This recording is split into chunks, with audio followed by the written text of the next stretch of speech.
Sampurasun para mitra, kalintang bingahna tiasa tepang deui dina acara Pani Ismanah di kanal YouTube YKB Bahasa Sunda. Satu acaan urang ngabandungan pangnyepan dinten ieu hayu urang neneda nyuhunkeun pingpinan Roh Suci. Hatur nuhun Gusti kumargi kadeudeuh kanyaah kasalamatan nu dilebet anjeun tos katampi ku abdi sadaya. Danget ieu abdi sadaya nyuhunkeun pingpinan Roh Suci kangge nuyun abdi sadaya dina ngalenyepan pangandika Gusti.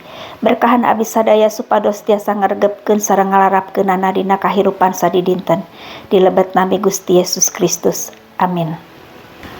Para mitra, renyepanan urang dinten ieu dicutat tina buku renungan wasiat anu dijudulan Ngahirupan Injil sareng Pancasila. Dumasar serat Efesus pasal 5 ayat 6 dugi ka ayat 14. Sareng nas nu janten puseur panglenyepan urang nyaeta ayat nu ka-8 sareng ka-10 anu unggelna kieu. Sabab anu dipencarkeun ku caang mah nyaeta sakur kalakuan anu hade, jujur sareng bener. Kudu ngupayakeun maneh sangkan kamanah ku Pangeran.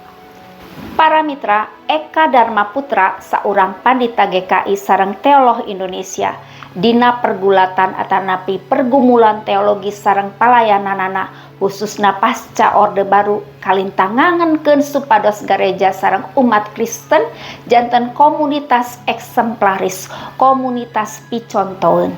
Gareja hadir sareng hirup rerejengan sareng masyarakat ku merjuangkeun kapentingan balarea dumasar nilai-nilai Pancasila.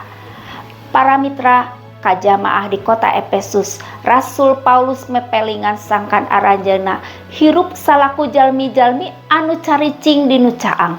Margi Gusti Yesus teh sumber caang. Mata kata jipisan, Rasul Paulus teras ngawinci yen jalmi nu hirup dina caang teh mencarkeun sakur kalakuan nu hade, jujur sareng bener dina kahirupan sadidinten. Nalika hirup rerejengan sareng nu sanes aranjeuna kedah janten conto, janten tuladan sareng ngajantenkeun hirup aranjeuna mihartos sareng ngamakna kanggo nu sanes. Aranjeuna tengan hirup kanggo dirina nyalira margi caangna midampak ka lingkungan sabudeureunana. Identitas atanapi cicire nu dihirupan ku aranjeuna sanes identitas nu eksklusif nanging inklusif. Muntang kana value atanapi nilai aranjeuna ngahadirkeun diri secara matak mangpaat tanpa ngorbankeun jati diri. Para mitra, nilai-nilai Kristen sapertos kaasih, kahadean, jujur sareng bener nu sumberna ti Kristus eta sajalan sareng nilai-nilai Pancasila. Keadilan sosial mangrupi salah sawios concern atanapi perhatosan ti Pancasila nu baris teras diperjuangkeun di Indonesia.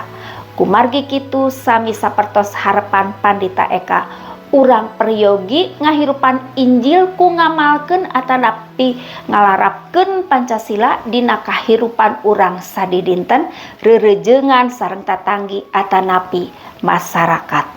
Hayu urang ngadoa.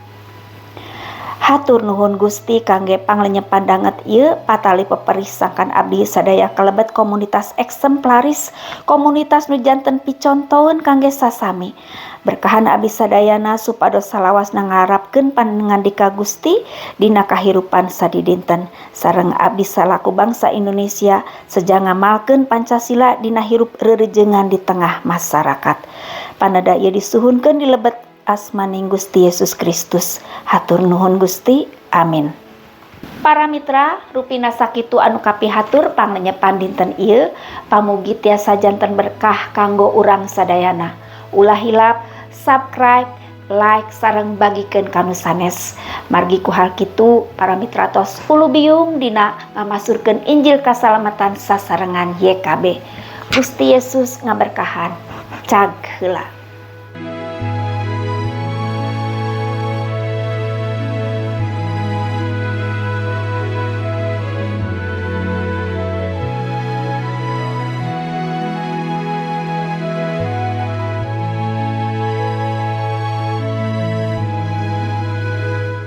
Sahabat, mari dukung pelayanan dan pekabaran Injil melalui YKB dengan membagikan link acara ini kepada sebanyak mungkin orang. Dukungan juga dapat saudara lakukan dengan mentransfer dukungan finansial ke rekening BCA ke nomor 450 305 2990 450 305 2990 atas nama Yayasan Komunikasi Bersama.